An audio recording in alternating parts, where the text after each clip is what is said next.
اللهم صل على سيدنا ومولانا محمد وعلى آل سيدنا ومولانا محمد وبارك وسلم.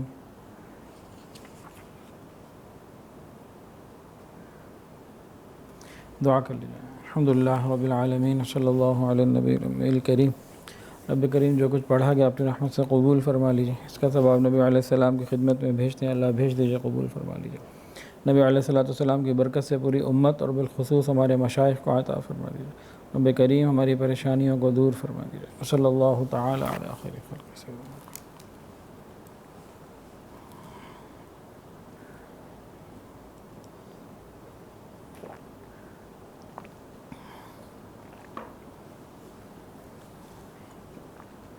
الحمد لله وكفى وسلام على عباده الذين اصطفى. أما بعد فأعوذ بالله من الشيطان الرجيم. بسم الله الرحمن الرحيم.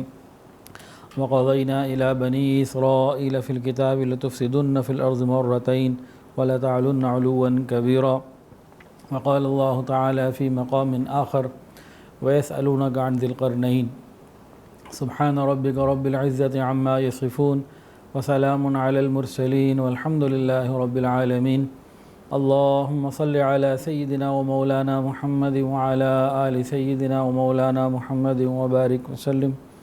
اللهم صل على سيدنا ومولانا محمد وعلى آل سيدنا ومولانا محمد وبارك وسلم. اللهم صل على سيدنا ومولانا محمد وعلى آل سيدنا ومولانا محمد وبارك وسلم. قصص القرآن کے اندر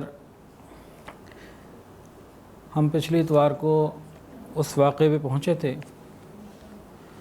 جو بنی اسرائیل کے بارے میں قرآن مجید کے اندر آیا کہ اللہ رب العزت نے ان کو پہلے بتا دیا تھا ان کے انبیاء کے ذریعے، صحائف اور کتب کے ذریعے کہ تم 2 مرتبہ نافرمانیاں کرو گے اور دونوں مرتبہ سزا پاؤ گے.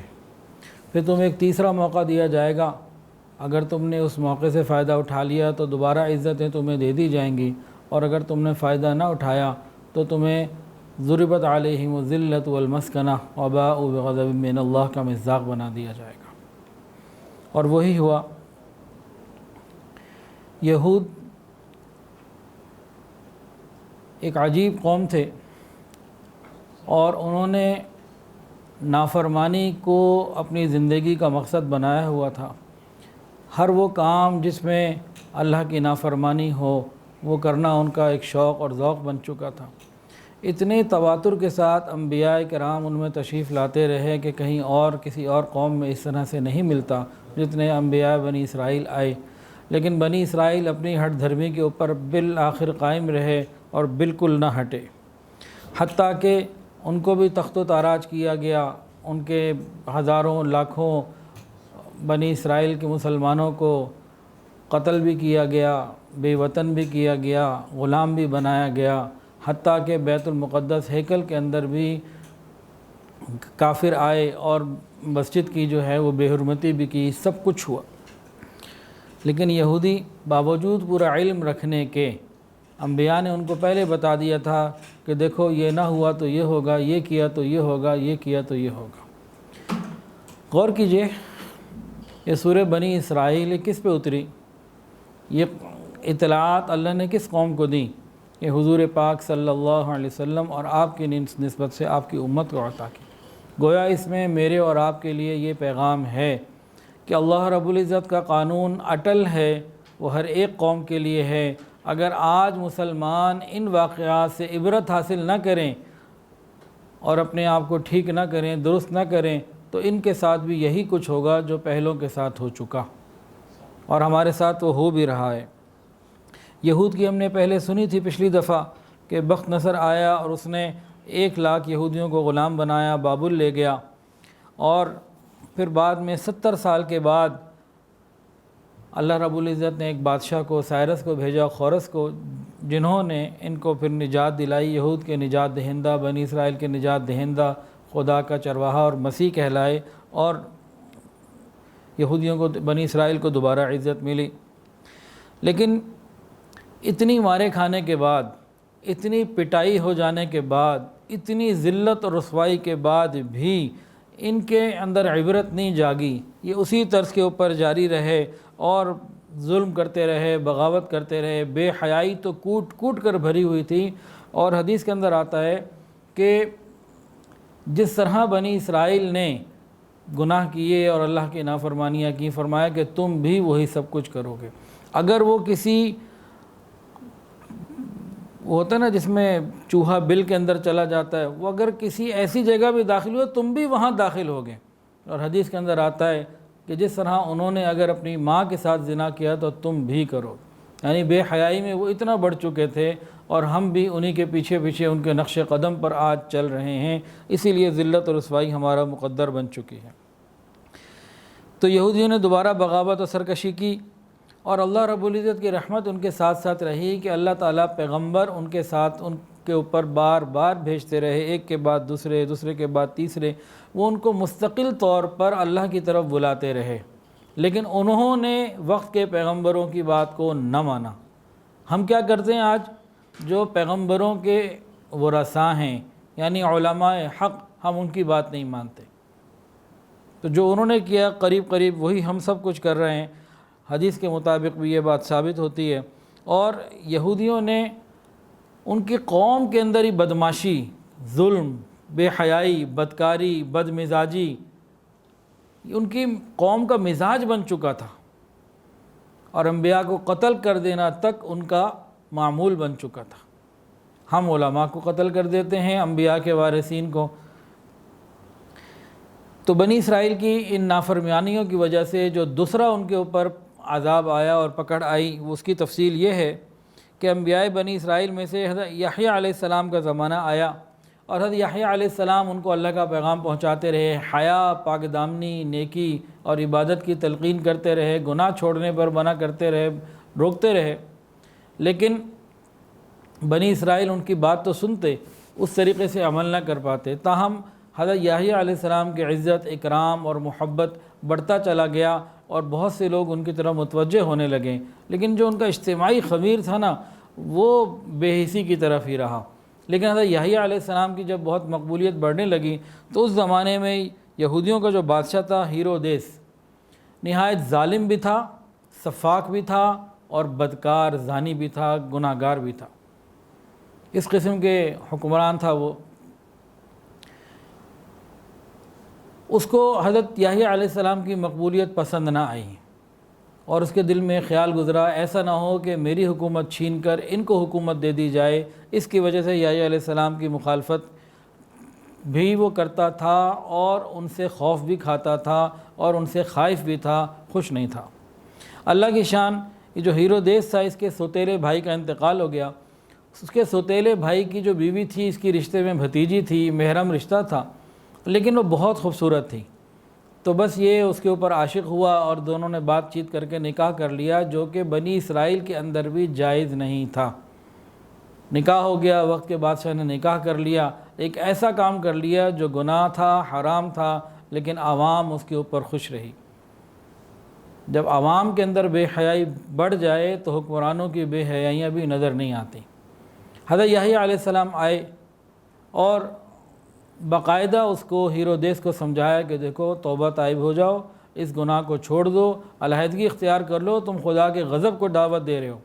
اس کو تو بہت غصہ آیا کہ مجھے کیوں تلقین کر دی، مجھے کیوں بتانے آ گئے۔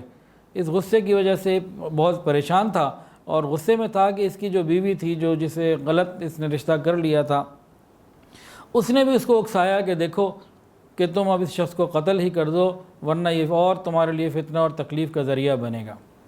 تو ہیرودیس نے حکم دیا، اور حضرت یحییٰ علیہ السلام کو جو ہے وہ شہید کر دیا گیا، اور حضرت یحییٰ علیہ السلام کا سر ایک تشت میں رکھ کر اس نے اپنی محبوبہ، اپنی نئی بیوی کو باقاعدہ تحفے کے طور پر بھجوایا۔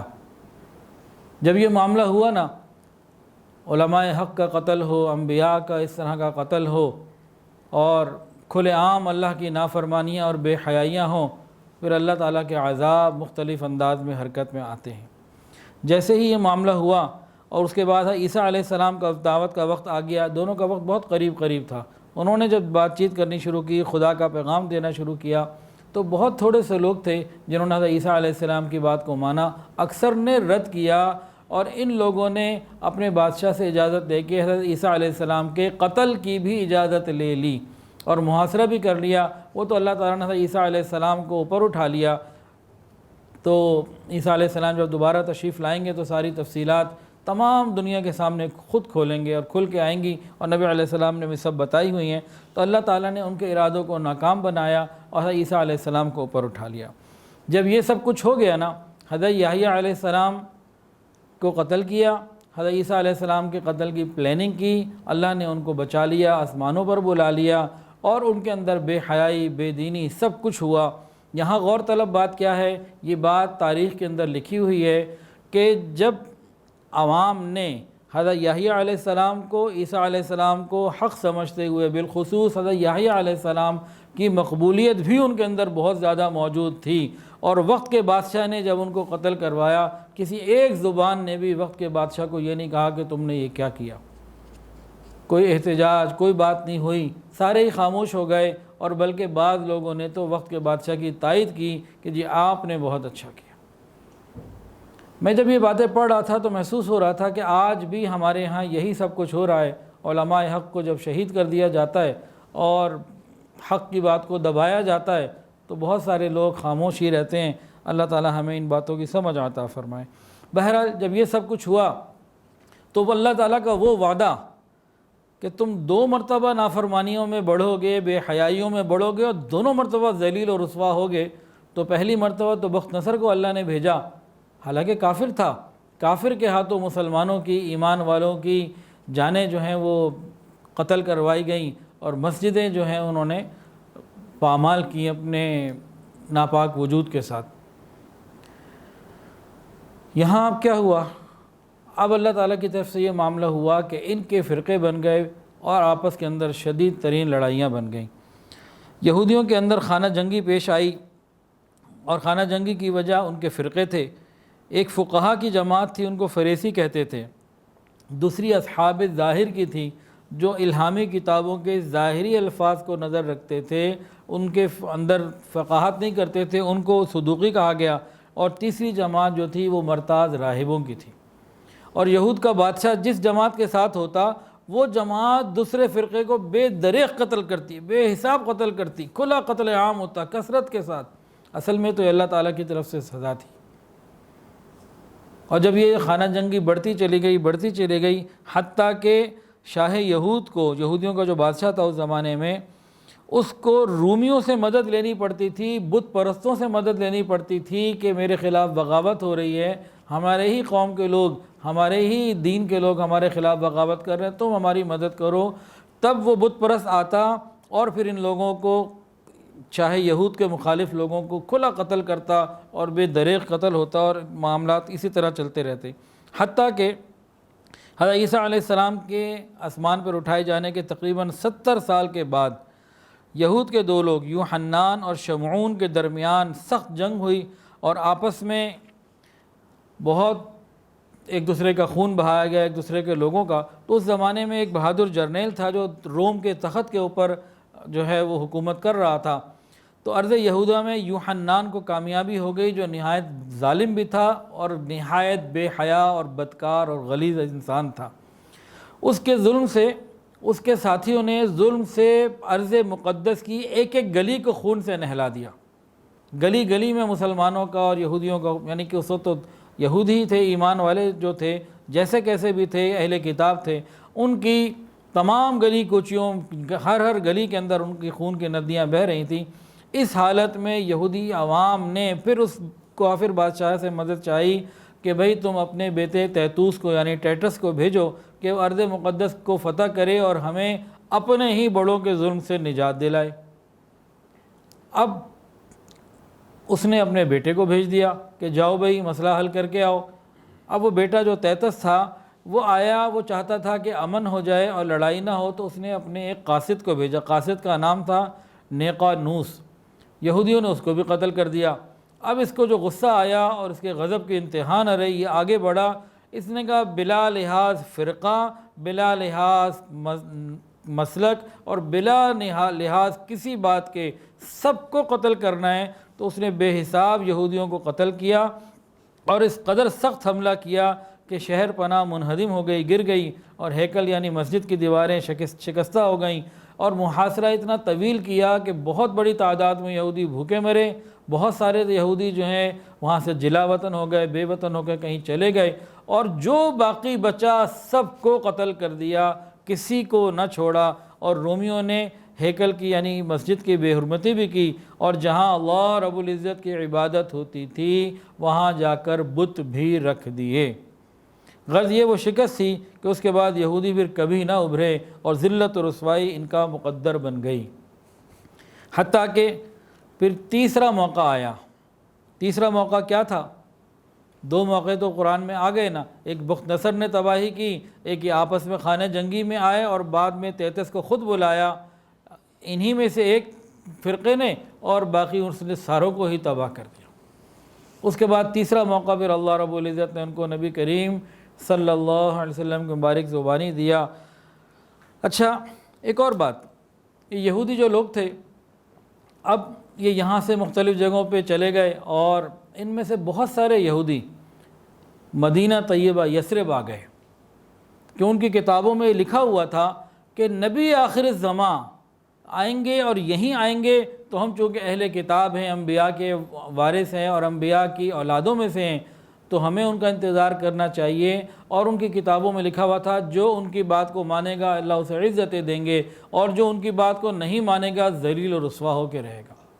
یہ ساری باتیں ان کے علم میں تھیں۔ تو یہودی خیبر بھی آئے، کچھ مدینہ بھی آئے، اور یہ تقریباً نبی علیہ السلام کے مدینہ آنے سے کوئی 500 سال پہلے لگ بھگ آ کے آباد ہو گئے۔ 5 صدیاں انہوں نے انتظار کیا کہ نبی آخر الزماں آنے والے ہیں۔ مدینہ کے اندر 2 قبیلے تھے، اوس اور خزرج، ان کی آپس کے اندر لڑائیاں ہوتی تھیں، اور یہودیوں سے بھی جب ان کی لڑائی ہوتی ہے تو یہودی ہمیشہ یہ کہتے تھے کہ نبی آخر الزماں آنے والے ہیں، ہم چونکہ اہل کتاب ہیں، اہل علم ہیں، انبیاء کے وارث ہیں، انبیاء کی اولادوں میں سے ہیں، جیسے ہی وہ آئیں گے ہم ان کے ساتھ ان کے اوپر ایمان قبول کر لیں گے، پھر دنیا میں عزت ہماری ہوگی۔ تو یہ اس طرح کی باتیں کر کے لوگوں کو بتاتے تھے آنا ہے۔ اور حضور پاک صلی اللہ علیہ وسلم کے بارے میں قرآن کے اندر آتا ہے یعرفونہ کما یعرفون ابناءہم، کہ یہ یہودی حضور صلی اللہ علیہ وسلم کو اس طرح پہچانتے ہیں جیسے کوئی باپ اپنے بیٹے کو پہچانتا ہے۔ یہ قرآن ہے، یعرفونہ کما یعرفون ابناءہم، اور یہی بات تورات میں آج بھی موجود ہے، اور مختلف اشارے موجود ہیں۔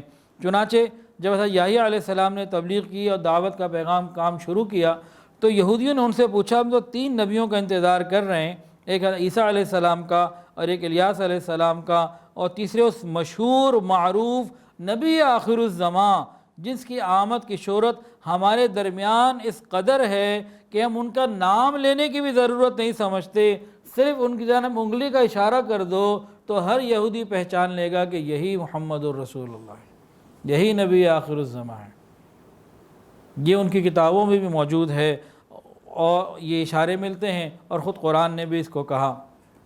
اور تقریباً 500 سال لگ بھگ یہ یثرب مدینہ کی سرزمین کے اوپر نبی آخر الزماں کا انتظار کرتے رہے، اور لوگوں کو بتاتے رہے کہ دیکھو وہ آئیں گے، پھر عزتیں ہماری ہوں گی، حکومت ہماری ہوگی، اور اس انتظار میں انہوں نے اتنا وقت گزارا۔ لیکن بدنصیبی کی بات دیکھیے کہ جیسے ہی رسول اللہ صلی اللہ علیہ وسلم تشریف لائے اور انہوں نے ایک ایک بات کھول کر بتا دی جس کو یہ سب جانتے بھی تھے، مانتے بھی تھے، لیکن اپنی روایتی کمینگی، روایتی جو اندر سرشت کے اندر خرابی تھی نا، جو ان کے اندر ہی سسٹم میں جا چکی تھی کہ حق کو نہیں ماننا، اور بغض اور عناد اور دین کو بدلنا، اپنی من مرضیاں کرنا، وہی سب دوبارہ آڑے آئی، اور نبی علیہ السلام کی انہوں نے باقاعدہ تکذیب کی، اور آپ سے جنگ کی، آپ کے خلاف سازشیں کی، اور کافروں کو آپ نے بلایا، یہ مشرکوں نے مکہ کو بلایا، اور ان کو بلایا کہ مدینہ کے اوپر حملہ کرو اور یہ کرو، یہ سب کچھ انہوں نے کیا۔ قرآن نے تو کہہ دیا تھا کہ دیکھو اب یہ تمہارے پاس موقع ہے، عزت حاصل کر لو، 2 دفعہ ذلیل و رسوا ہو چکے ہو، اب اگر تم ایمان لے آئے تو قیامت تک عزت ہے تمہاری، اور اب کہ یہ آخری موقع ہے، اس کے ان نبی کے بعد کوئی دوسرے نبی آنے والے نہیں، اب کہ ذلت جو ملی یہ قیامت تک کے لیے ہوگی، یہ ختم ہونے والی نہیں ہوگی۔ لیکن انہوں نے حق کو نہ مانا اور اس پہ رہے۔ اللہ نے تو کہہ دیا تھا وَإِنْ عُدْتُمْ عُدْنَا، جیسا تم کرو گے ویسا ہم کریں گے۔ بالآخر انہوں نے بھی اپنی بات کو نہ مانا اور اسی ہٹ دھرمی پہ قائم رہے۔ اللہ نے بھی فیصلہ سنا دیا، آخری فیصلہ، وَضُرِبَتْ عَلَيْهِمُ الذِّلَّةُ وَالْمَسْكَنَةُ وَبَاءُوا بِغَضَبٍ مِّنَ اللَّهِ۔ اس کے بعد یہودیوں کو دنیا میں کہیں بھی عزت نہیں ملی۔ یہ یہودیوں کا معاملہ رہا۔ اب یہاں ایک اشکال پیدا ہوتا ہے کہ موجودہ اسرائیل، کیا یہ یہودیوں کی عزت ہے؟ موجودہ اسرائیل کیا یہ یہودیوں کی عزت ہے؟ نہیں۔ اگر آپ نے ان واقعات کو توجہ سے پڑھا اور سنا ہے تو قدرت کا قانون ایک ہی ہے۔ یہ امت محمدیہ کو سنایا گیا، سمجھایا گیا، بتایا گیا کہ تم نے اگر اپنے وقت کے نبی کی بات کو نہ مانا اور اپنے دین کو چھوڑ دیا اور وہی سب کچھ کیا جو وہ کرتے رہے، تمہارے ساتھ بھی وہی ہونا ہے جو ان کے ساتھ ہو۔ سادہ سی اس بات ہے۔ تو موجودہ اسرائیل کو عزت نہیں دی گئی، بلکہ مسلمانوں کو بالخصوص عربوں کو اس سے ذلت دی گئی اور بتایا گیا کہ تم کروڑوں ہونے کے، اربوں ہونے کے باوجود چند لاکھوں کے سامنے بھی کچھ نہیں کہ تم نے اس پروردگار کو چھوڑ دیا جس کی مدد کے بغیر کبھی کوئی دینی امت اقتدار پہ دنیا میں نہ آئی اور کسی کو کبھی عزت نہ ملی۔ اگر آج مسلمان عزت چاہتے ہیں تو ایک سادہ سا طریقہ ہے جو مجھے اور آپ کو، ہم سب کو معلوم ہے، لیکن اس پر ہم عمل کے لیے تیار نہیں، کیونکہ اس کے لیے سب سے پہلے ہمیں اپنی تنہائیوں کو پاکیزہ کرنا ہے، اپنی زبان کو پاکیزہ کرنا ہے، اپنی غذا کو پاکیزہ کرنا ہے اور اپنی نگاہوں کو پاکیزہ کرنا ہے۔ ہم نے اپنے معاملات کو پاکیزہ کرنا ہے، نبی کے طریقے پر آنا ہے، غیروں کے طریقوں کو چھوڑنا ہے، پردے پر آنا ہے، نماز پر آنا ہے، روزے پر آنا ہے، نیک اعمال پر آنا ہے، گناہوں کو چھوڑنا ہے، سود کو چھوڑنا ہے، حرام کو چھوڑنا ہے۔ یہ سب کرنے کے لیے ہم تیار ہی نہیں ہیں۔ تو جب تک ہم تیار نہیں ہوں گے، جس طرح ذلت و رسوائی ان لوگوں کو ملتی رہی، یہ اس امت کو سنانے کا مقصد یہ نہیں تھا کہ خالی پچھلی قوم کا واقعہ ذکر کر دیا جائے اور اس کے بعد بس اللہ اللہ خیر صلی اللہ۔ بتانے کا مقصد یہ تھا کہ جس طریقے سے ان لوگوں نے ہٹ دھرمی کی اور دین پر عمل نہ کیا، تم بھی اگر یہی کرو گے تمہارے ساتھ بھی یہی ہوگا۔ کاش یہ بات ہمیں سمجھ میں آ جائے۔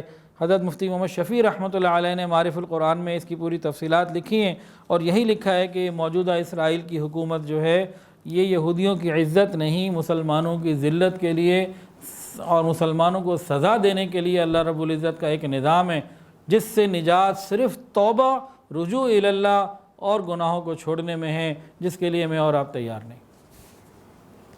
اللہ تعالی ہمیں اعمال صالحہ کی توفیق عطا فرمائے۔ دوسرا واقعہ جو آج ذکر کرنا ہے وہ ذوالقرنین کا ہے۔ ذوالقرنین،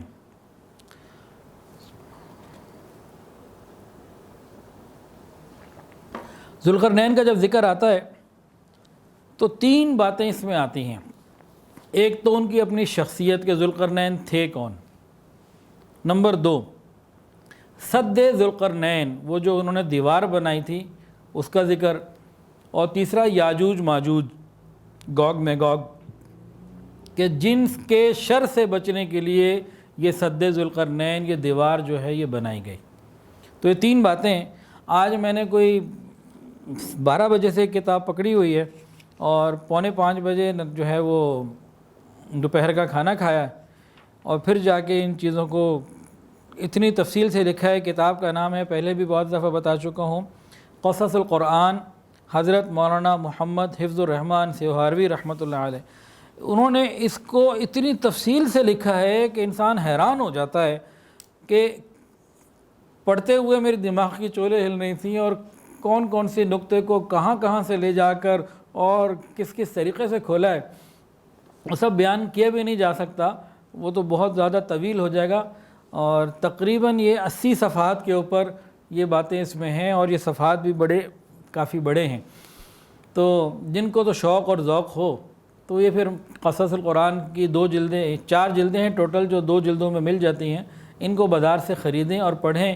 بہت ساری چیزیں ہیں اور دماغ ایسے کھلتا ہے، بہت ساری چیزوں کی اصلاح ہوتی ہے اور غلط چیزوں جو ہمارے معاشرے میں آ گئی ہیں اسرائیلی روایات سے اور ایک دوسرے کے سینہ گزٹ سے، وہ ساری صاف ہو جاتی ہیں۔ تو اس کو پڑھنا چاہیے۔ اچھا جی، ذوالقرنین کے بارے میں سب سے پہلے تو حضرت یہ لکھتے ہیں کہ علماء کے اندر دو طبقے رہے۔ ایک نے تو یہ کہا کہ بھئی قرآن میں جتنا ذکر ہے ذوالقرنین کا، یاجوج ماجوج کا اور اس دیوار کا، وہ اتنا ذکر کر دو، اللہ اللہ خیر صلی اللہ۔ ذوالقرنین کون تھے، وہ دیوار زمین کے اوپر جغرافیائی طور پر کہاں ہے، یاجوج ماجوج کون ہے، سب چھوڑو، بس جتنا ذکر ہے اس کو یقین کر لو، اللہ اللہ خیر صلی اللہ۔ بعض کی طبیعت یہ تھی کہ بس جو ہے وہ ٹھیک ہے، کیونکہ اگر ہمیں یہ معلوم ہو کہ وہ کون سی زمین کے حصے پہ ہے اور نہ معلوم ہو، دونوں صورتوں میں اس کا اثر ہمارے عقیدے پہ نہیں پڑتا، ہماری جنت جہنم سے نہیں رہتا۔ تو وہ یہ کہتے ہیں۔ دوسرے یہ کہتے ہیں کہ نہیں بھائی، تحقیق کرنے کی بہت زیادہ ضرورت ہے، اور منع تو نہیں کیا نا، تو ہمیں معلوم ہونا چاہیے کہ قرآن مجید نے جس واقعے کو، جس قوم کو یا جس چیز کو ذکر کیا ہے وہ کہاں ہے، اس کی تاریخی حیثیت کہاں ہے۔ اس کے اوپر بہت ساری پھر لوگوں نے محنتیں کی، تو دونوں طرح کے لوگ ہیں۔ اس کے علاوہ یہ آرکیولوجی جس طریقے سے یہ آثار قدیمہ والے ترقی کرتے چلے گئے، محنت کرتے چلے گئے، تو بہت ساری ایسی چیزیں کھلنا شروع ہو گئیں جو قرآن نے بیان کی تھیں۔ اچھا، جو دوسرے طبقے کے علماء ہیں نا، ان کی تائید اس بات سے اور زیادہ ہوتی ہے، اہمیت اور زیادہ بڑھ جاتی ہے کہ اسلامی مسائل میں مستشرقین یورپ، ان کو ایک کمال حاصل ہے کہ اپنے دماغ کی غلاظت اور اپنی گندی سوچ کو کہیں نہ کہیں اسلام کے خلاف بھرپور طریقے سے استعمال کرتے ہیں۔ جیسے گزشتہ جو بدھ والے دن بیان تھا، اس میں ہجرت حبشہ کا ذکر تھا۔ اب اس میں ایک مشرقی مورخ، مغربی مورخ نے کیا لکھا، اس نے کہا کہ یہ اس کے دماغ کی سوچ ہے۔ اس نے کیا، اور ہمیں تو جو چیز یورپ سے آ جائے ہم تو اس کو چوم چاٹ کے رکھتے ہیں۔ کل کسی نے کلپ بھیجا کہ جی ہماری کتابوں میں پڑھایا جا رہا ہے کہ آکسفورڈ کی پتہ نہیں کون سی کتابوں میں کہ جی رات کو کچھ لڑکیاں ہیں وہ بغیر لباس کے رہتی ہیں، ایک ساتھ رہتی ہیں، پھر اندھیرا کر لیتے ہیں، پتہ نہیں کیا کیا کر لیتے ہیں۔ ہمیں تو جو وہاں سے آ جائے ہم اس کو سینے سے لگاتے ہیں، بچوں کو بھی پڑھاتے ہیں۔ ہمارا حال تو یہ ہے۔ اس کے اوپر پورا تھا، وہ کوئی بیوروکریٹ تھے، اس میں انہوں نے تفصیلات بتائی تھیں کہ بھئی کیا کیا ہمارے بچوں کو پڑھایا جا رہا ہے۔ بہرحال تو ہمارا معاملہ تو یہ کہ جو چیز وہاں سے آئے بس وہ قبول ہے۔ یہ نہیں ہونا چاہیے، ہمیں اپنی عزت کا احساس ہونا چاہیے، اپنی ویلیو کا معلوم ہونا چاہیے۔ تو اس نے کیا کہا ہجرت حبشہ کو، اس نے اپنے دماغ سے ایک سوچ نکالی، کہنے لگا کہ دیکھو وہ جو ابرہہ آیا تھا نا، وہ بھی حبشہ سے تھا، وہ بھی حبشہ سے اس کا تعلق تھا، تو بیت اللہ کو گرانے آیا تھا، اور کیا بکواس کرتا ہے کہ نبی علیہ السلام کو مکہ پہ حکومت نہیں مل رہی تھی، تو انہوں نے چند ساتھیوں کو ہجرت حبشہ کا بہانہ بنا کے نجاشی کے پاس بھیجا کہ آؤ حملہ کرو، اور حملہ کرو گے تو یہ فتح ہو جائیں گے، ان کے پاس ہے کیا، اور حکومت مجھے مل جائے گی۔ اور بعد میں خیال آیا کہ اگر اس نے آ کے حملہ کر دیا اور فاتح ہو گیا تو مجھے تو حکومت نہیں دے گا، تو اس خیال کو ختم کر دیا۔ یعنی فضول میں ایک ایسی بکواس کر دی کہ ایک ایسا شوشہ چھوڑ دیا کہ وہ ہمارے مسلمان جن کا علماء سے تعلق نہیں، انہوں نے اگر کسی اس تحقیق کو پکڑ لیا یا پڑھ لیا، ان کا تو ایمان کا پتہ نہیں کیا بنے گا، کیونکہ ایک طرف غلط باتیں وہ پھیلاتے ہیں اور دوسری طرف مسلمانوں کو سمجھاتے ہیں ان علماء کے چنگل سے نکل جاؤ، ان علماء سے دور رہو، کامیاب ہو جاؤ گے، انبیاء کے وارثین سے دور ہو جاؤ، تمہاری آخرت کیسے بن سکتی ہے۔ اللہ تعالی ہمیں ان باتوں کی سمجھ عطا فرمائے۔ تو ان لوگوں نے، مستشرقین یورپ نے بہت سارے ایسے کام کیے۔ یہ کیا کرتے ہیں، سوچ سوچ کے جو ہے نا قرآن مجید کے واقعات کو کہہ دیتے ہیں جھوٹا ہے۔ جیسے اصحاب الرقیم، پیٹرا کا، اصحاب کہف کا واقعہ ہے، اس کو بے شمار یورپ کے لوگوں نے کہا یہ جھوٹ ہے، اس کا حقیقت سے کوئی تعلق نہیں، یہ عرب کے افسانے تھے جس کو محمد صلی اللہ علیہ وسلم نے نعوذ باللہ قرآن اور وحی کہہ کے لوگوں کو بتا دیا۔ لیکن جب 1300 سال کے بعد باقاعدہ اسی طریقے سے جو قرآن میں بتایا گیا ساری چیزیں کھدائی میں مل گئیں، ان سب کو شرمندہ ہونا پڑا اور خاموش ہونا پڑا، اور جو کچھ قرآن نے 1300 سال پہلے بیان کیا وہ آج سے 100 سال پہلے تقریباً اردن میں دریافت ہو چکا، ہر چیز موجود۔ بالکل اسی طرح قرآن مجید نے ایک اور چیز بہت تفصیل سے بتائی تھی کہ بنی اسرائیل کا مصر میں آنا اور غلام بن کر رہنا، اور پھر موسیٰ علیہ السلام کے ذریعے سے باعزت طریقے سے مصر سے نکل جانا اور پیچھے فرعون کا غرق ہو جانا۔ قرآن نے اس کو بہت تفصیل سے بیان کیا ہے یہ معاملات، اور حدیث میں بھی۔ تو وہ لوگ اس کا بھی انکار کرتے تھے کہ بنی اسرائیل کا مصر سے کیا تعلق، یہ تو شام کے کنعان کے لوگ تھے، یہ وہاں نہ گئے نہ آئے، یہ ویسے ہی نعوذ باللہ مسلمانوں کے پیغمبر نے اپنی طرف سے سنا دیے اور قرآن کے ساتھ جوڑ دیے کہ یہ قرآن ہے۔ تو یہ سینکڑوں سال تک ان کا پروپیگنڈا رہا۔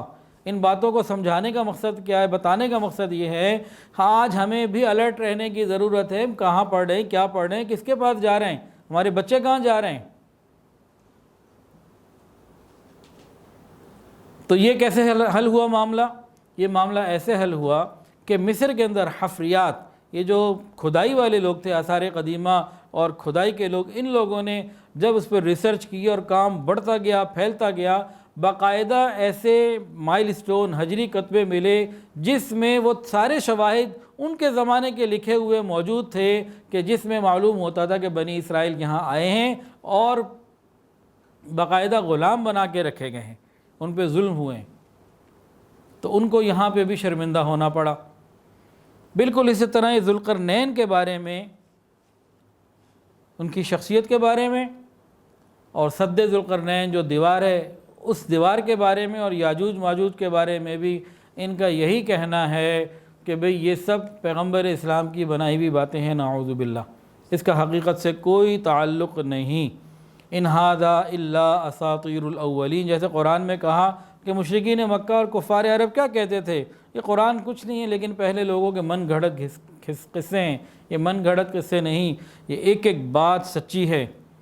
جتنی تحقیق آگے بڑھتی چلی جا رہی ہے، سائنس کی ہو یا کسی اور شعبے کی ہو، قرآن اور سنت کی حقانیت کھلتی چلی جا رہی ہے۔ کسی شعبے میں چلے جائیے۔ اب موضوع سے ہٹ کے ایک بات آ گئی، لیکن موضوع کیا ہے کہ قرآن حق ہے، the ultimate reality of the universe, یہ صداقتوں کا مجموعہ ہے، یہ ایک ایسی حقانیت اور ایسی سچائی ہے کہ اس کا توڑ دنیا میں ممکن ہی نہیں ہے۔ یہ واقعتاً حقائق اور سچائی کی باتیں ہیں۔ جیسے پہلے اس بات کے اوپر بھی بہت ہوتا تھا کہ انسان بندر سے بنا، یا انسان میں اگر بنا بھی تھا تو پہلے مرد بنا تھا کہ عورت، یہ سلسلہ کیسے چلا، تو بہت ساری ریسرچ ہوتی رہی اور یونانی فلسفہ والوں نے اور لوگوں نے بہت کچھ کہا۔ ڈارون تھیوری آ گئی، اس نے کئی سو سال اپنا ایک اثر رکھا ایک خاص حصے پہ۔ لیکن آج جب جینیٹک سائنس آئی ہے اور جینیٹک سائنس نے آ کر پچھلی ساری چیزوں کو ختم کر دیا جو ان کے جھوٹ تھے، گمان تھے، یا غلط باتیں تھیں، یا ان کی غلط تحقیقات تھیں، سب کو آگے زیرو کر دیا، ختم کر دیا، اور جینیٹک سائنس نے کہا انسان جو ہے یہ انسان سے ہی بنا، کسی اور چیز سے نہیں بنا، اور پہلا جو شخص تھا وہ مرد تھا، اس سے آگے سلسلہ چلا۔ یہ آج جینیٹک سائنس کی تحقیق ہے جس کو 1400 سال پہلے قرآن مجید میں بیان کر دیا۔ یا ایھا الناس انا خلقناکم من ذکر و انثی وجعلنا یا ایھا الناس اتقوا ربکم الذی خلقکم من نفس واحدہ وخلق منها زوجها وبث منہما رجالا کثیرا ونساء۔ سورہ نساء کی پہلی آیت میں اللہ نے بتا دیا کہ میری عبادت کرو، مجھ سے ڈرو، گناہوں سے بچو، اور تمہیں تو ایک مرد سے پیدا کیا، اس سے عورت نکالی گئی، پھر آگے یہ رجال و نساء کثیر سلسلہ پھر بعد میں جاری کیا گیا ان کے ذریعے۔ تو آج یہ جینیٹک سائنس نے اس کو ثابت کیا۔ اچھا، یہیں ایک مسئلہ اور حل کر دیں۔ 2-3 دن پہلے نا ایک خاتون کا، 2-3 دن نہیں زیادہ دن ہو گئے، پر کچھ دن پہلے ایک خاتون کا مجھے آیا میسج کہ حضرت دعا کریں، وہ ڈاکٹر ہیں وہ خاتون، دعا کریں، میری بیٹیاں ہیں پہلے، اور اب ساس نے اور خاوند نے الٹیمیٹم دے دیا ہے کہ اب کہ اگر بیٹی ہوئی تو پھر اپنا بوریا بستر گول کرنا اور جانا اپنے گھر۔ میں نے کہا خدا کی بندی، تم تو ڈاکٹر ہو، تو ریسرچ کے آپ کو نہیں معلوم؟ آپ بتائیں اپنے گھر والوں کو کہ جی مجھے معلوم ہے، میں نے بتائی بھی ہے، لیکن یہ سمجھنے اور سننے کی صلاحیت ہی نہیں ہے، سنتے ہی نہیں، سمجھتے ہی نہیں۔ آج جینیٹک سائنس کیا کہتی ہے؟ کروموسومز ہیں، اس کی ڈیٹیل میں ابھی نہیں جا رہا، ہم پھر موضوع سے بہت دور نکل جائیں گے۔ نساؤکم حرث لکم، اللہ نے دل میں مثال ڈال دی، نساؤکم حرث لکم، یہ عورتیں تمہاری کھیتیاں ہیں۔ ارے کھیتی میں گندم ڈالیں گے، گندم باہر آئے گی، کھیتی میں آلو ڈالیں گے تو آلو نکلے گا، سبزی اگائیں گے تو سبزی آئے گی، نساؤکم حرث لکم۔ تو جینیٹک سائنس کی آج جو تحقیق ہے وہ ریسرچ کیا ہے کہ بیٹا پیدا ہونا ہے یا بیٹی، اس کا سارے کا سارا مدار اور تعلق یہ مرد کے کروموسوم سے ہے، عورت کا اس سے کوئی سرے سے ہی تعلق نہیں۔ اور قرآن میں تو اللہ نے ویسے کہہ دیا جسے چاہے بیٹے دیں، جسے چاہے بیٹیاں دیں، جسے چاہے ملا جلا کے دیں، جسے چاہے کچھ نہ دیں، وہ رب کی مرضی ہے، وہ رب کی مرضی ہے۔ لیکن قرآن نے اشارہ بھی دیا نساؤکم حرث لکم، کہ عورتیں تو تمہاری کھیتی ہیں، کھیتی میں جو ڈالو گے وہی میں نکلنا ہے۔ تو مرد ہی کے کروموسوم پہ ڈیپینڈ کرتا ہے کہ آنے والی اولاد بیٹا ہے کہ بیٹی۔ تو اب ساس کو یا ایسے خاوندوں کو یوں کہنا چاہیے، ساس کو اپنی بہو کو یوں کہنا چاہیے کہ پہلے تمہاری بیٹیاں ہیں، اب مزید بیٹی پیدا ہوئی تو اپنے بیٹے کو گھر سے نکال دوں گی، قصور جس کا ہے۔ اور یہ قصور کی بات نہیں ہے، تو رب کی تقسیم ہے۔ اگر اس کو قصور گننا ہے، اگر اول تو قصور اسلامی طور پہ نہیں ہے، اگر قصور ہی گننا ہے تو پھر یہ بہو کا نہیں بیٹے کا، اس کو گھر سے نکالو۔ تو بہرحال قرآن مجید نے جو باتیں بتائیں، اور آگے ریسرچ وہیں پہنچ رہی ہے جہاں جہاں قرآن تھا۔ ذوالقرنین کے بارے میں آج حیران ہوں ان کی تفصیلات کے اوپر، اور پڑھ کے مجھے سمجھ میں نہیں آ رہا تھا کیا بات بیان کروں اور کیا نہ کروں۔ بعض باتیں تو ایسی ہیں کہ اس کو سمجھنے کے لیے 6 دفعہ پڑھنا پڑ گیا۔ بہت عجیب طریقے سے انہوں نے مسئلے کو شروع کیا ہے، بہت ہی عجیب۔ اللہ انہیں بہترین جزائے خیر عطا فرمائے۔ وہ کہتے ہیں کہ ذوالقرنین کا تذکرہ قرآن مجید نے کیوں کیا از خود تو نہیں کیا، وہ تو یہودیوں نے کہا مشرکین مکہ سے کہ تم جا کے پوچھو ذوالقرنین کون ہے۔ تو کس نے پوچھوایا سوال؟ یہودیوں نے۔ تو کہتے ہیں کہ اس بات پر غور کرنے کی ضرورت ہے کہ آخر ذوالقرنین کی یہودیوں کے ہاں کیا حیثیت تھی، یہودیوں نے ذوالقرنین ہی کو کیوں چنا سوال کے لیے۔ ان کا اس بات کے اوپر جب غور ہوگا، تاریخ، بائبل اور تورات اور ان چیزوں کو دیکھا جائے گا، اور پھر قرآن کے ساتھ اس کو تطبیق دی جائے گی، تو آپ ذوالقرنین کو بھی پہچان لیں گے اور اس جگہ کو بھی پہچان لیں گے جہاں انہوں نے اپنی دیوار بنائی، اور یاجوج ماجوج کہاں ہیں وہ بھی پہچان لیں گے۔ بہت ہی عجیب طریقے سے انہوں نے بات ہی یہاں سے شروع کی۔ انہوں نے کہا پہلے تو یہ دیکھو ذوالقرنین کا ذکر کیوں ہو رہا ہے، کیا قرآن از خود تفصیل بیان کر رہا ہے؟ نہیں، بلکہ یہودیوں سے سوال آئے۔ وہ ہوا کیا کہ قریش مکہ نے نضر ابن حارث اور عقبہ ابن معیط، نضر ابن حارث اور عقبہ ابن معیط کو یہودیوں کے پاس مدینہ طیبہ بھیجا۔ مشرکین مکہ نے آپس میں مشورے کیے کہ بھئی یہ تو نہیں مانتے، مسئلہ حل کیسے کریں۔ اور ان کا بھئی یہودی جو ہیں مدینہ میں رہتے ہیں، یثرب نام تھا اس وقت، ان سے پوچھ لیتے ہیں، وہ اہل کتاب ہیں، ان کے پاس علم ہے، وہ اپنے آپ کو کلیم کرتے ہیں کہ ان کے انبیاء کا سلسلہ رہا ہے، تو چلو ان سے پوچھ لیتے ہیں، کہتے ہیں نبی ہیں تو معلوم ہو جائے گا۔ تو انہوں نے 2 نمائندے طے کیے، نضر ابن حارث اور عقبہ ابن معیط، دونوں کو مدینہ بھیجا۔ وہ یہودیوں سے ملے اور کہا ہمارے یہاں ایک نبی آئے ہیں اور وہ اس طرح کی باتیں کرتے ہیں، آپ ہمیں کوئی نشانی بتائیں تاکہ سچ اور جھوٹ پتہ لگ جائے، دودھ کا دودھ اور پانی کا پانی ہو جائے۔ تو 3 سوالات آ کے اہل مکہ نے نبی علیہ السلام سے کیے یہودیوں کے مشورے کے بعد۔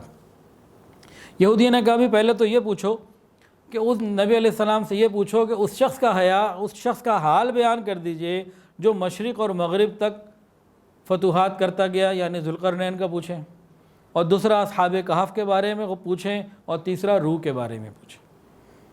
اور ایک جگہ اس طریقے سے بھی ذکر ملتا ہے، قرطبی نے لکھا ہے کہ یہودیوں نے کہا کہ اس شخص کا حال بتائیے کہ جس کا قرآن میں صرف ایک ہی جگہ ذکر ہے، وہ ذوالقرنین تھے۔ تو یہ فرماتے ہیں کہ پہلے تو اس وجہ کو سمجھو کہ بھئی یہودیوں نے ذوالقرنین کا چناؤ کیوں کیا۔ جب آپ اس کے اوپر آ جائیں گے تو بہت ساری چیزیں نکل آئیں گی۔ اور اگلی بات یہ کہتے ہیں وَيَسْأَلُونَكَ عَنْ ذِي الْقَرْنَيْنِ، یہ جو قرآن مجید کا انداز ہے نا ذوالقرنین کے بارے میں، اور وہ آپ سے دریافت کرتے ہیں کہ ذوالقرنین کا حال بتاؤ۔ تو جو ذوالقرنین وہ کہتے ہیں نام نہیں لقب ہے، اور یہ لقب چونکہ یہودیوں کی طرف سے آیا تو اللہ نے اسی کو بیان کیا اپنی طرف سے بھی دوسرا بات نہیں کی، یہودیوں کے لفظ کو ہی سامنے رکھ کے انہی کے سوال کو ان پہ تفصیل کے ساتھ کھول کے رکھ دیا کہ یہ کیا ہے۔ تو یہ ذوالقرنین کا لقب ہے، ذوالقرنین جو ہے یہ نام نہیں لقب ہے۔ اس کے بعد بہت تفصیلی بحث ان کی یہ ہے 15 سے 20 صفحات کے اوپر، بہت تفصیلی، کہ بہت سارے لوگ یہ کہتے ہیں کہ سکندر الیگزینڈر گریٹ جو ہے یہ ذوالقرنین ہے۔ اس کے اوپر بہت تفصیل سے انہوں نے کلام کیا، کہنے لگے کہ جو الیگزینڈر، یہ جو سکندر تھا مقدونیہ کا، یونان کا، یہ تو کافر تھا، اس کی پوری تفصیلات آئیں۔ پھر یہ ظالم بھی تھا، اس کی پوری تفصیلات آئیں۔ تیسرا کہ اس نے تو انتہائی مغرب اقصیٰ کی طرف سفر ہی کوئی نہیں کیا، اس کی جتنی تاریخ ملتی ہے مغرب کے بالکل آخر تک اس کا سفر ہی کوئی نہیں ہے۔ قرآن کے اندر تو ذوالقرنین کے بارے میں آتا نا، ثم اتبع سببا حتی اذا بلغ مغرب الشمس، بالکل اینڈ تک۔ تو انہوں نے اس کو بہت تفصیل سے کہا۔ اس کے بعد پھر جو ذوالقرنین نام ہے، لقب جو ہے، اس کے بارے میں 10 باتیں لکھی ہیں کہ اس کا یہ مطلب، یہ مطلب، یہ مطلب۔ کہتے ہیں کہ اکثر مطلب جو ہیں یہ لوگوں کے بنائے ہوئے مستند نہیں ہیں۔ ایک مطلب جو امام زہری کا قول ہے، کہتے ہیں کہ یہ قریب قریب ٹھیک ہے، وہ یہ ہے، اب میں 10 نہیں پڑھتا، صرف ایک پڑھتا ہوں، کہ وہ فتوحات کرتا ہوا اقصائے مشرق اور مغرب، یعنی مغرب کے کونے اور مشرق کے کونے تک پہنچے، اور دونوں جہات میں بہت سارے ممالک کے اوپر جو ہے وہ قابض ہو گئے اور ان کی حکومت ہوئی۔ تو قرنین، 2 الگ الگ کی وجہ سے ذوالقرنین یہ کہلائے کہ 2 طرف ان کا جانا ہوا۔ تیسری بات بڑی زبردست انہوں نے لکھی، اب پتہ نہیں یہ آپ لوگوں کو اس کا مزہ آئے کہ نہ آئے، اچھا لگے نہ لگے، میرا تو اندر تک جو ہے نا وہ اسے کیا کہیں گے، مسرور کیفیت ہے، خوشی کی۔ اچھا جی، بہت سے لوگوں نے یہ کہا، بہت سارے مفسرین نے بھی، بعض مفسرین نے بھی کہا اور بہت سے لوگوں نے یہ کہا کہ ذوالقرنین جو تھے یہ حضرت ابراہیم علیہ السلام کے زمانے میں تھے۔ اس کے اوپر بھی بہت ساری تفصیلات ہیں کہ حضرت ابراہیم علیہ السلام کے زمانے میں تھے۔ یہ کہتے ہیں اس کا انہوں نے پوری تفصیلات لکھی، جنہوں نے دلائل دیے ان سب کو لکھا، اس کے بعد انہوں نے ان کا رد کیا وہ لکھا، اور آخر میں جو اس کی سمری ہے نا وہ سن لیجئے۔ وہ یہ کہتے ہیں کہ دیکھیں، ابراہیم علیہ السلام کا ذکر قرآن مجید میں بہت تفصیل کے ساتھ، حدیث مبارکہ میں بہت تفصیل کے ساتھ، تورات میں بھی کسی قدر تفصیل کے ساتھ، اور تاریخ میں بھی بہت تفصیل کے ساتھ ابراہیم علیہ السلام کا ذکر موجود ہے۔ اور ابراہیم علیہ السلام کا جہاں ذکر قرآن حدیث میں ہے وہاں کہیں بھی ذوالقرنین کا ذکر ابراہیم علیہ السلام کے قریب بھی نہیں گزرتا، اور جہاں ذوالقرنین کا ذکر قرآن میں ہو رہا ہے وہاں ابراہیم علیہ السلام کا کوئی اشارہ تک نہیں۔ اس کے علاوہ یہ فرماتے ہیں کہ ابراہیم علیہ السلام کے زمانے میں ایک کافر بادشاہ تھا، نمرود اس کا نام تھا، اس کا ذکر قرآن و حدیث میں پوری شد و مت کے ساتھ ہوا، بھرپور ذکر ہوا، تاریخ میں بھرپور ذکر۔ تو کہتے ہیں کہ ابراہیم علیہ السلام کا اتنا ذکر ملتا ہے اور اس زمانے کے کافر بادشاہ کا بھی اتنا بڑا ذکر ملتا ہے، پوری شد و مت کے ساتھ ملتا ہے، آخر یہ کیسے ممکن ہے کہ اس زمانے میں اتنی بڑی ہستی گزری ہو، اس کی ابراہیم علیہ السلام سے ملاقات ہوئی ہو اور اس کا ذکر ہی کہیں نہ ہو، جس نے مغرب مشرق اور اس طرح کے سفر کیے ہوں اور جس کو اتنا بڑا مقام ملا ہو، اور اس کا ذکر ابراہیم علیہ السلام کے واقعات کے ساتھ کہیں مستند ملتا ہی نہ ہو۔ تو اس کو بھی پورے تفصیل کے ساتھ انہوں نے فرمایا کہ بھئی یہ بات بھی ٹھیک نہیں۔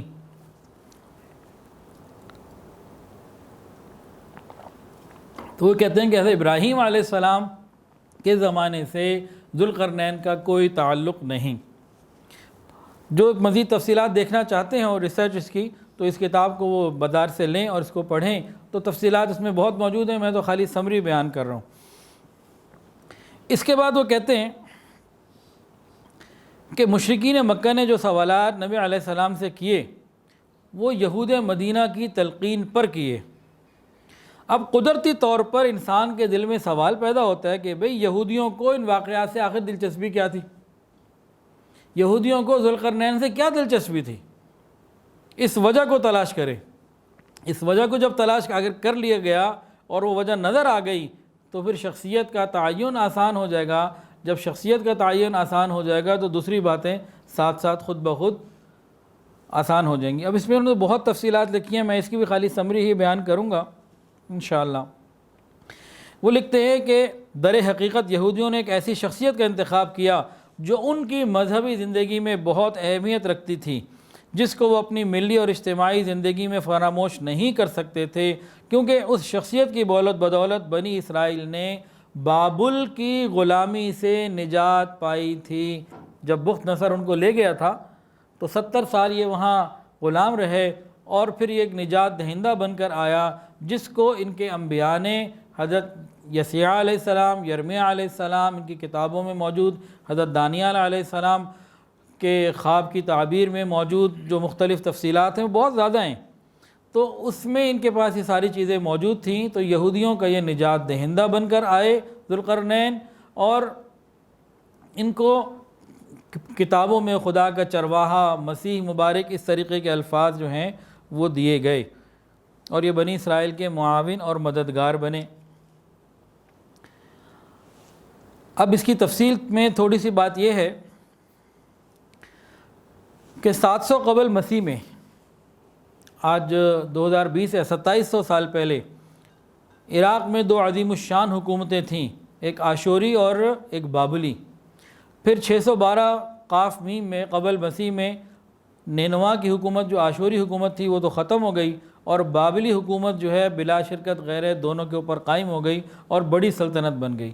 اور بابل کے تخت کے اوپر جو ہے وہ بخت نصر آیا, اور اس نے پھر یہودیوں کے ساتھ وہ سب کچھ کیا جو اللہ چاہتے تھے ان کی نافرمانیوں کی وجہ سے. جب یہودیوں کے اوپر وہ سب حالات آئے, وہ سمجھ تو گئے تھے کہ انبیاء کو قتل کرنے کی وجہ سے ہیں, لیکن ان کی آنکھیں نہیں کھلیں اور اپنی ان چیزوں پر رہے. تو بہرحال جب یہ اس علاقے میں تھے تو یہاں پہ ایک شخص تھا, شخص سے ان کا نام ہے خورس, اور یونانی میں ان کو سائرس کہا جاتا ہے, جو کئی صفحات کے اوپر تاریخ کی اور بائبل کی کتابوں میں اس نجات دہندہ کے بارے میں چیزیں لکھی ہوئی ہیں. ان میں سے ایک یہ کہ جس ہستی نے بنی اسرائیل کو بابل کی غلامی سے نجات دی ان کا نام خورس تھا, اور وہ فارس اور میڈیا 2 ملکوں کے متفقہ بادشاہ تھے. حضرت دانیال علیہ السلام کے خواب میں بھی تو میں بتا ہی چکا ہوں. تو ذوالقرنین جو شخصیت ہیں جو یہ بتاتے ہیں, جو ان کی تحقیق بتاتی ہے, وہ یہ ہے کہ اس بادشاہ کو یہودی خورس کہتے ہیں, یونانی سائرس کہتے ہیں, فارسی والے جو ہیں گورش کہتے ہیں, اور عرب کے لوگ خسرو کہتے ہیں. یہ 600 سال قبل عیسیٰ علیہ السلام سے یہ واقعہ ہے. قاف میم 600.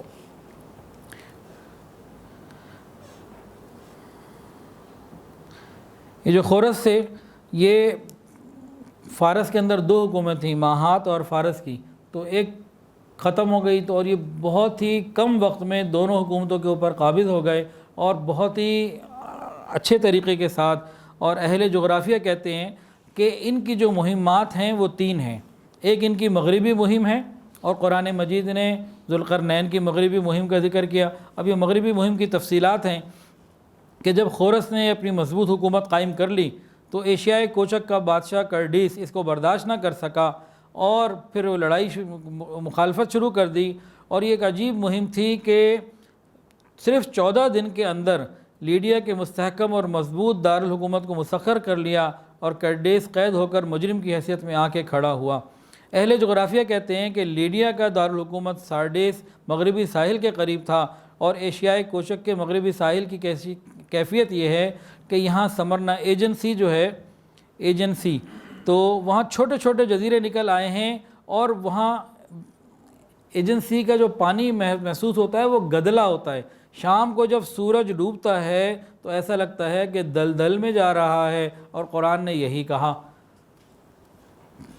اور انسائکلوپیڈیا برٹانیکا میں بھی لکھا ہوا ہے کہ سائرس جو تھا خورس, یہ ایک نیک آدمی تھا. اس کی تفصیلات زیادہ ہیں, میں خلاصہ بتا رہا ہوں. اس کے علاوہ ہیروڈوٹس جو مغربی مورخ ہے وہ یہ لکھتا ہے کہ مشرقی مہم بھی اس نے انجام دی بابل کو فتح کرنے سے پہلے، کہ اس کو ایران کے مشرق میں ایک اہم معرکہ پیش آیا کہ مشرقی بعید کے بعض وحشی اور صحرا نشین قبائل نے سرکشی اور بغاوت کی۔ یہ باکٹر ٹرائب میں سے تھے، اور بعض تاریخی حوالوں سے بات ملتی ہے کہ آج کل جس کو مکران کہتے ہیں یہ وہ علاقہ تھا، اور یہ مکران بلا شبہ ان لوگوں کے لیے مشرق بعید کا تھا، اور اس کے آگے پہاڑ ہیں جہاں آگے راستہ نہیں جانے کا۔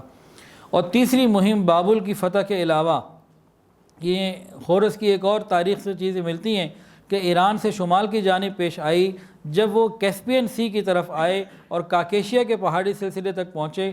انہی پہاڑوں میں ایک درہ ہے جو پہاڑوں کے درمیان ہے، یہی وہ جگہ ہے جہاں انہوں نے یاجوج ماجوج گوگ میگوگ سے بچانے کے لیے وہاں پہ ایک دیوار بنائی، اور اس کے بارے میں بھی بہت تفصیلات کے ساتھ ذکر کیا انہوں نے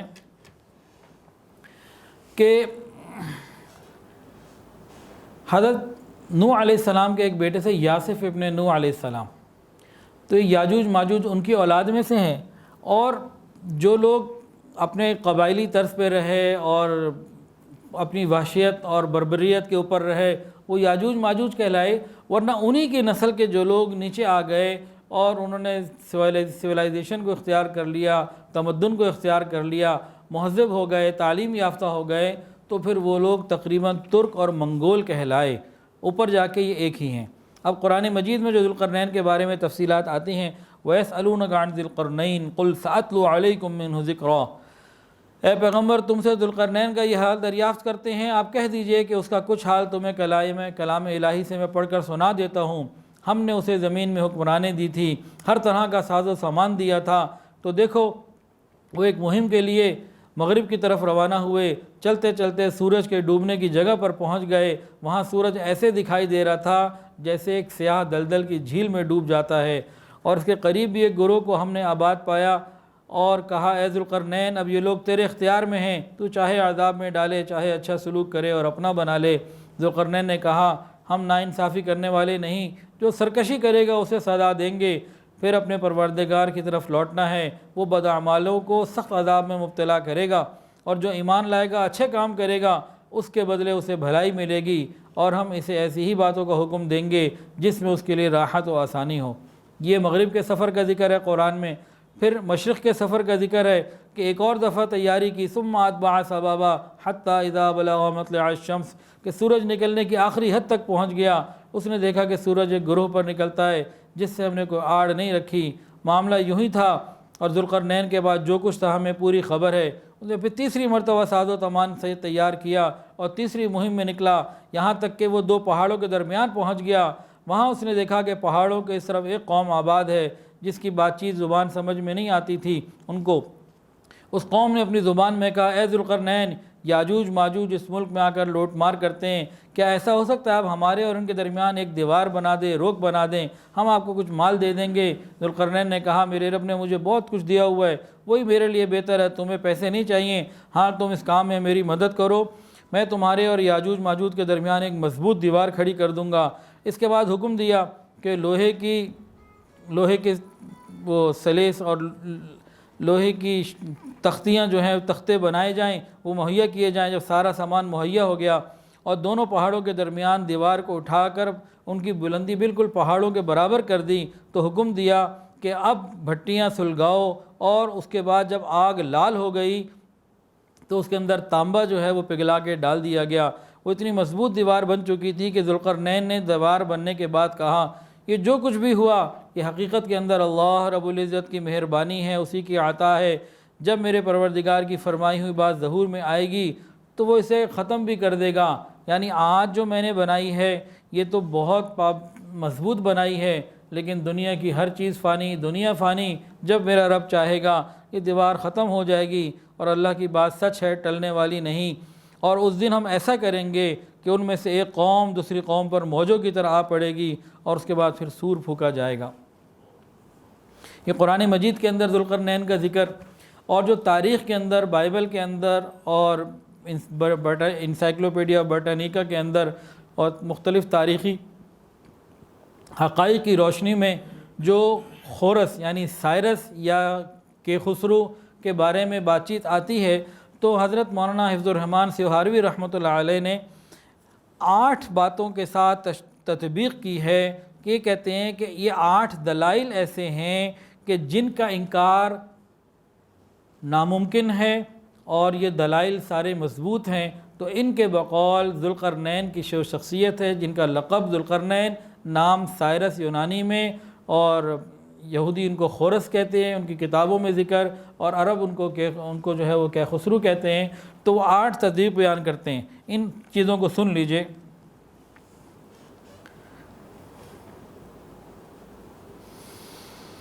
اللہ اکبر. تطبیق نمبر 1 فرماتے ہیں کہ قرآن مجید کا اسلوب بیان کرتا ہے کہ ذوالقرنین کا واقعہ دوسروں کے سوال کرنے پر بیان کیا. وَيَسْأَلُونَكَ عَنْ ذِي الْقَرْنَيْنِ قُلْ سَأَتْلُو عَلَيْكُم مِّنْهُ ذِكْرًا.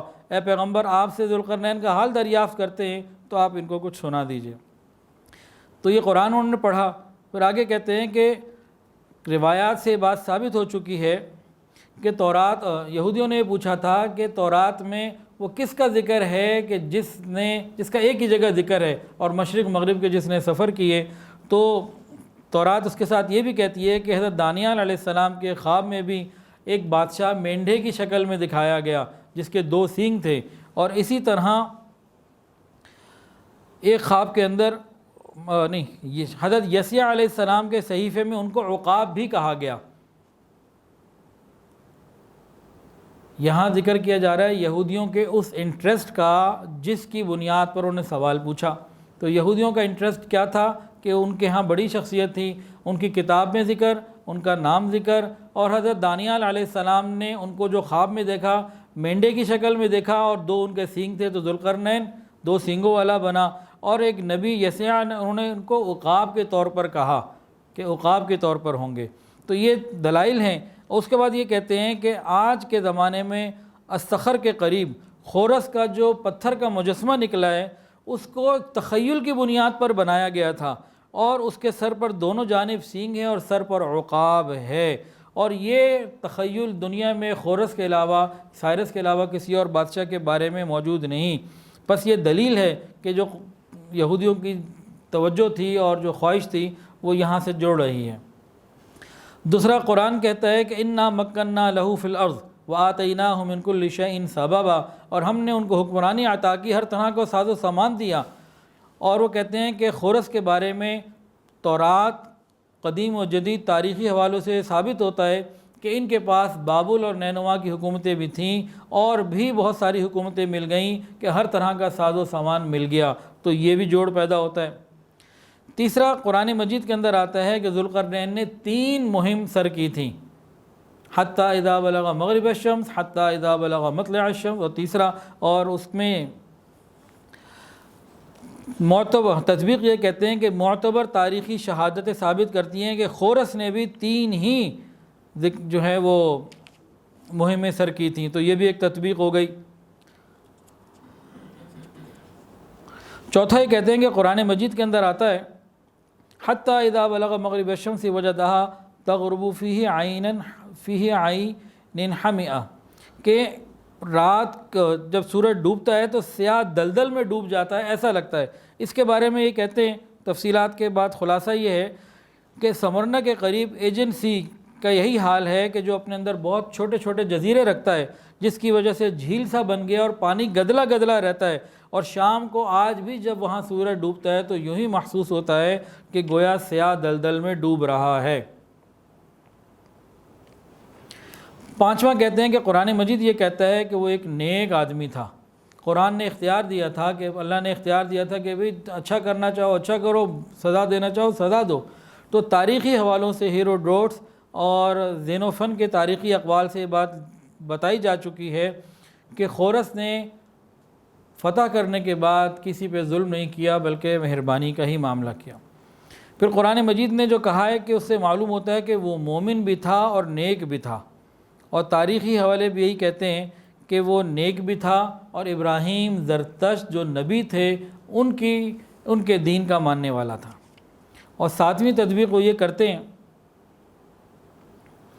کہ قرآن مجید نے کہا حتیٰ اذا بلغ مطلع الشمس وجدها تتلو علی قوم لم نجعل لهم من دونها سترا، کہ اس کے بعد پھر انہوں نے تیاری کی اور مشرق کی طرف نکلے حتیٰ کہ سورج نکلنے کی آخری حد تک پہنچ گئے۔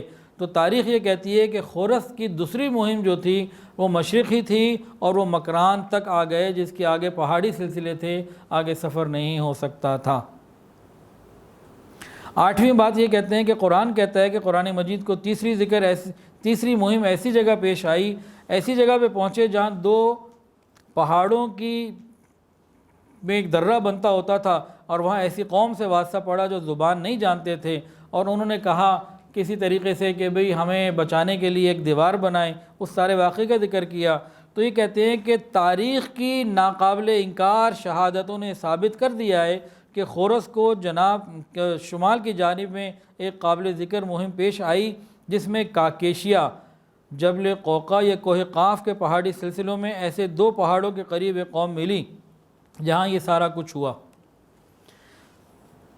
تو ان کی تحقیق کے مطابق ذوالقرنین جو ہیں یہ خورس یعنی سائرس، یاجوج ماجوج کہتے ہیں کہ جی یاجوج ماجوج کو سمجھنا، یہ ایک تو حضرت نوح علیہ السلام کی اولاد میں سے، حضرت یافس ابن نوح علیہ السلام کی اولادوں میں سے ہیں، اور اس کے بارے میں بتاتے ہیں کہ یاجوج ماجوج کے بارے میں جو بہت ساری غلط باتیں مشہور ہو گئی ہیں۔ کوئی کہتا ہے ان کا قد 1.5 گز تھا اور 1.5 بالش تھا، 1 بالش تھا، کوئی کہتا ہے بہت زیادہ تھا، یا ایک کان ایسا ہے کہ جس کو بچھا لیتے ہیں دوسرے کان کو اوڑھ لیتے ہیں۔ ان کا اس قسم کی فضول باتیں سب غلط ہیں، ان کی کوئی حقیقت نہیں۔ اس کے اوپر پوری انہوں نے تفصیلات بیان کی ہیں، اور یہ فرمایا ہے کہ جس طرح باقی انسان ہیں، یاجوج ماجوج بھی اسی طریقے کے انسان ہیں جسمانی اعتبار سے، ہاں فطرتاً وحشت، بربریت، ظلم، یہ ساری چیزیں ان کے اندر موجود ہیں، جن کی وجہ سے لوگ ان سے پریشان رہتے تھے، اور یہ سامیو نسل میں سے ہیں۔ اور یاجوج ماجوج کا ذکر قرآن مجید میں بھی ہے، تورات کے اندر بھی ہے، اور تاریخ کے اندر بھی ہے۔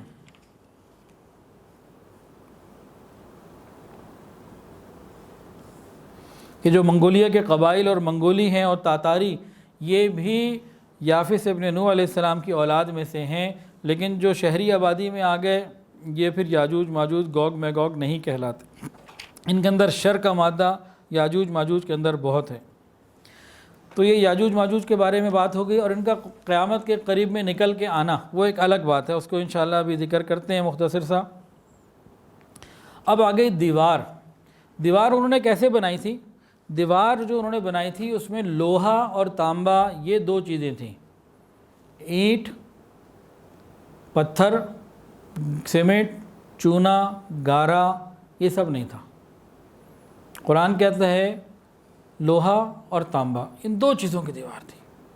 اب یہ لکھتے ہیں کہ ست کے بارے میں بھی بہت ساری تفصیلات موجود ہیں، اور دنیا کے اندر 4 ایسی دیواریں ہیں جو بہت مشہور ہیں۔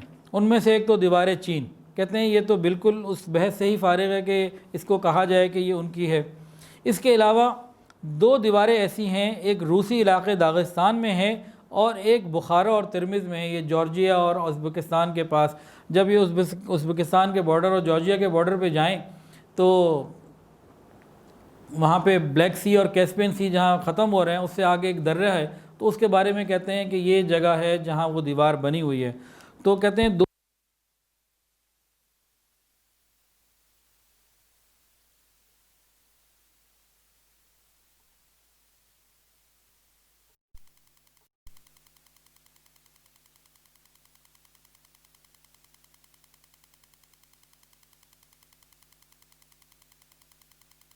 کہا جاتا ہے کہ ذوالقرنین نے یہ بنائی ہوئی ہے۔ 4 دیواروں کے بارے میں بتاتے ہیں کہ بنائی اسی لیے گئی تھی کہ فتنوں سے اور برے لوگوں سے بچاؤ کے لیے۔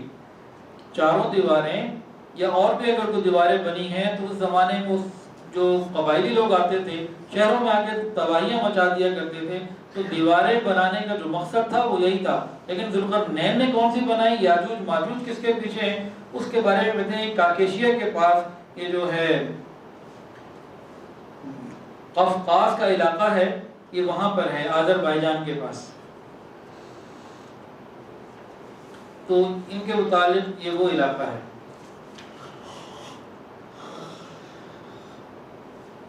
یہ درہ کاکیشیا کا بہت سارے حصوں سے ہو کے گزرتا ہے، اور باقی 3 دیوار کے بارے میں کہتے ہیں کہ وہ مشہور تو لوگ کر دیتے ہیں کہ یہ سد ذوالقرنین ہے، لیکن سد ذوالقرنین کو مشہور کرنے میں یہ بات بھول جاتے ہیں کہ وہ اس میں اینٹ نہیں ہے، اس میں گارا نہیں ہے، سیمنٹ نہیں ہے، پتھر نہیں ہے، وہ دو چیزوں کی بنی ہوئی ہے، لوہے اور تانبے کی. تو یہ والی جو ہے یہ لوہے اور تانبے کی ہے. کہتے ہیں آنے والے وقت میں یہ چیزیں اور زیادہ کھل کے واضح ہو جائیں گی اور قرآن مجید کی حقانیت اسی طرح کھل کے آ جائے گی. اور یہ لکھتے ہیں کہ علامہ انور شاہ کشمیری رحمۃ اللہ علیہ اور مولانا آزاد رحمۃ اللہ علیہ، ابو حیان ابن خلد، ان حضرات کی بھی رائے یہی ہے کہ سد ذوالقرنین قفقاز کے اسی درے کا نام ہے.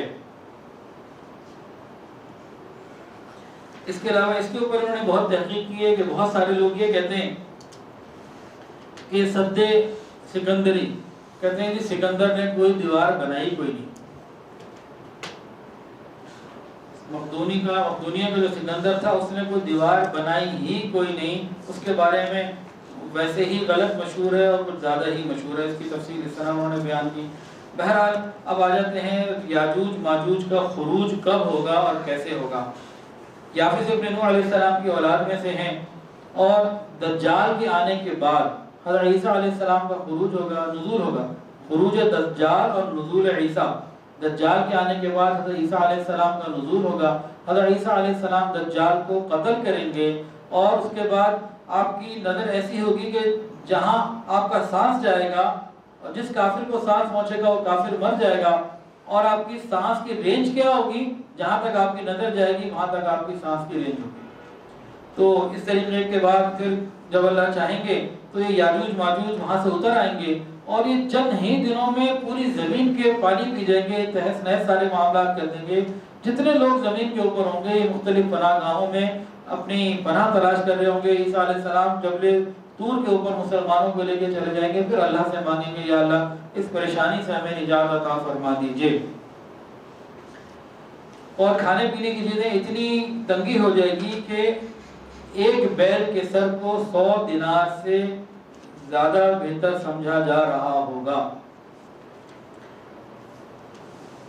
حضرت عیسیٰ علیہ السلام دعا کریں گے اللہ تعالیٰ ان یاجوج ماجوج کے اوپر ایک وبائی صورت میں بیماری بھیجیں گے جس سے سارے کے سارے فوراً مر جائیں گے. عیسیٰ علیہ السلام جب زمین پر آئیں گے تو زمین کے اوپر پاؤں رکھنے کی بھی جگہ نہیں ہوگی. جب پہاڑ سے اتریں گے تو اتنی بڑی ان کی تعداد ہوگی کہ کہیں جگہ نہیں ہوگی اور سخت ان کی لاشوں سے بدبو اور تعفن آ رہا ہوگا. پھر عیسیٰ علیہ السلام ان کے ساتھی اللہ سے مانگیں گے یا اللہ اس مصیبت کو بھی دور کر دیجئے. پھر اللہ رب العزت بہت بھاری بھرکم پرندوں کو بھیجیں گے جن کی گردنیں اونٹ کی گردن کے مانند ہوں گی اور وہ ان کی لاشوں کو اٹھا کر جہاں اللہ چاہیں گے پھینک دیں گے، یا بعض جگہ ہے کہ دریا میں ڈال دیں گے، یا اس کے بعد پھر آتا ہے کہ اللہ تعالیٰ بارش برسائیں گے. کوئی شہر کوئی جنگل زمین کا کوئی حصہ ایسا باقی نہ رہے گا کہ جہاں بارش نہ ہوئی ہوگی اور ساری زمین دھل کر شیشے کی مانند صاف ہو جائے گی. پھر اللہ تعالیٰ زمین کو حکم فرمائیں گے کہ اپنے پیٹ سے پھلوں اور پھولوں کو اگا دو اور زمین اثر نو اپنی برکات کو ظاہر کرے گی. ایک انار ایک جماعت کے لیے کافی ہو جائے گا. لوگ اس کے چھلکوں کی چھتری بنا کر سایہ حاصل کریں گے اور دودھ میں اس قدر برکت ہوگی کہ ایک اونٹنی کا دودھ ایک بڑی جماعت کے لیے کافی ہو جائے گا. ایک گائے کا دودھ ایک قبیلے کے لیے کافی ہو جائے گا. ایک بکری کا دودھ پوری برادری کو کافی ہو جائے گا. اور تقریباً 40 سال تک یہ برکتوں کا زمانہ رہے گا.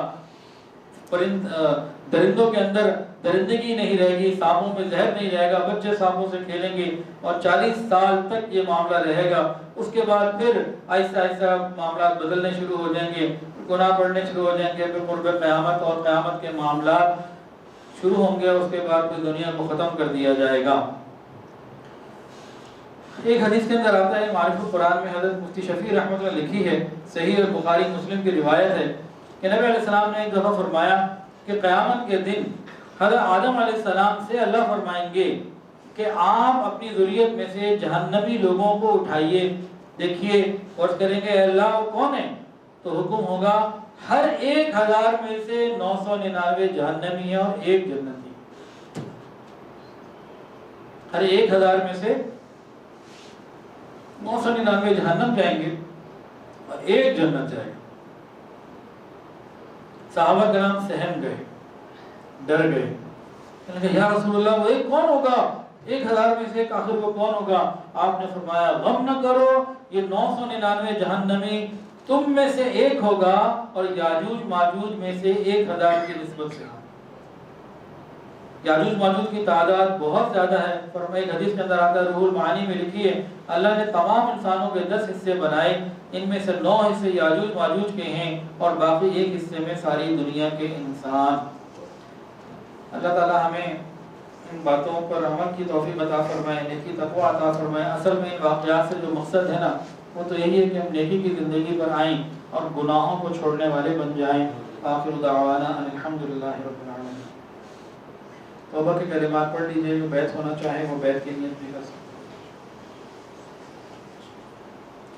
بسم اللہ الرحمن الرحیم، لا الہ الا اللہ محمد رسول اللہ، اشہد ان لا الہ الا اللہ واشہد ان محمد عبدہ ورسولہ، استغفر اللہ ربی من کل ذنب واتوب الیہ، استغفر اللہ ربی من کل ذنب واتوب الیہ، استغفر اللہ ربی من کل ذنب واتوب الیہ برحمتک یا ارحم الراحمین۔